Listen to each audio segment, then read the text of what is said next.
ಕರ್ನಾಟಕ ಕಾಂಗ್ರೆಸ್ನಲ್ಲಿ ಮುಖ್ಯಮಂತ್ರಿ ಬದಲಾವಣೆಯ ಚರ್ಚೆ, ಅದಕ್ಕೆ ತಕ್ಕಂತೆ ಆಗ್ತಾ ಇರುವಂಥ ಬೆಳವಣಿಗೆ. ಇದೀಗ ಕೋಡಿ ಶ್ರೀಗಳು ಹೇಳ್ತಾ ಇದ್ದಾರೆ, ಸಂಕ್ರಾಂತಿ ಬಳಿಕ ರಾಜ್ಯ ರಾಜಕೀಯದಲ್ಲಿ ಬದಲಾವಣೆ ಆಗುತ್ತೆ ಅಂತ. ಕೋಡಿ ಶ್ರೀಗಳ ಭವಿಷ್ಯ ಇದು. ಡಿ.ಕೆ. ಶಿವಕುಮಾರ್ ರಾಜ್ಯದ ಮುಖ್ಯಮಂತ್ರಿ ಆಗ್ತಾರೆ ಯಾವಾಗ? ಸಂಕ್ರಾಂತಿ ಆದ ನಂತರ, ಉತ್ತರಾಯಣ ಬಂದಾಗ ಡಿ.ಕೆ. ಶಿವಕುಮಾರ್ ರಾಜ್ಯದ ಮುಖ್ಯಮಂತ್ರಿ ಆಗೋದು ಖಚಿತ ಅಂತ ಕೋಡಿ ಶ್ರೀಗಳು ಹೇಳಿದ್ದಾರೆ. ಮುಖ್ಯಮಂತ್ರಿ ಬದಲಾವಣೆಯ ಬಗ್ಗೆ ಕೋಡಿ ಶ್ರೀಗಳು ಸ್ಫೋಟಕ ಭವಿಷ್ಯ ನುಡಿದಿರೋದು. ಮುಖ್ಯಮಂತ್ರಿಯ ಬದಲಾವಣೆ ಖಚಿತ ಅಂತ ಶ್ರೀಗಳು ಮುನ್ಸೂಚನೆ ಕೊಟ್ಟಿದ್ದಾರೆ. ಶಿವನ ಪಾದಕ್ಕೆ ಬೀಳಲಿದೆ ಮಲ್ಲಿಗೆ ಅಂತ ಕೋಡಿ ಶ್ರೀಗಳು ಹೇಳಿದ್ದಾರೆ.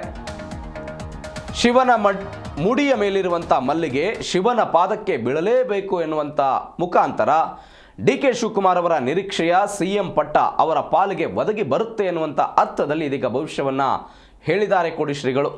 ನಾಯಕತ್ವದ ಗೊಂದಲ, ಗುದ್ದಾಟ ಎಲ್ಲವೂ ಕೂಡ ಮಕರ ಸಂಕ್ರಾಂತಿಯ ಬಳಿಕ ಬಗೆಹರಿಯುತ್ತೆ ಅಂತ ಕೋಡಿ ಶ್ರೀಗಳು ಭವಿಷ್ಯ ನುಡಿದಿದ್ದಾರೆ.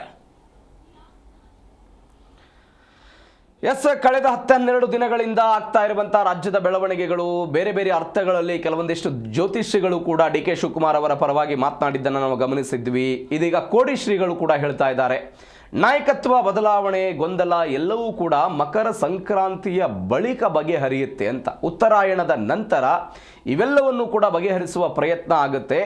ಡಿ.ಕೆ. ಶಿವಕುಮಾರ್ ಮಾತ್ರ ರಾಜ್ಯದ ಮುಖ್ಯಮಂತ್ರಿ ಆಗೇ ಆಗ್ತಾರೆ. ಅವರೊಂದು ಸೆಂಟೆನ್ಸ್ ಕೂಡ ಹೇಳಿದ್ದಾರೆ, ಶಿವನ ಮುಡಿಯ ಮೇಲಿರುವ ಮಲ್ಲಿಗೆಯು ಶಿವನ ಪಾದಕ್ಕೆ ಬೀಳಲೇಬೇಕು ಅಂತ. ಅಂದರೆ ಡಿ.ಕೆ. ಶಿವಕುಮಾರ್ ಅವರ ನಿರೀಕ್ಷೆ ಏನಿದೆ, ಆ ನಿರೀಕ್ಷೆಯಂತೆ ಅವರು ರಾಜ್ಯದ ಮುಖ್ಯಮಂತ್ರಿ ಆಗ್ತಾರೆ ಅಂತ ಇತ್ತೀಚೆಗೆ ಒಬ್ಬ ಸಾಗರದ ಜ್ಯೋತಿಷಿ ಕೂಡ ಹೇಳಿದರು.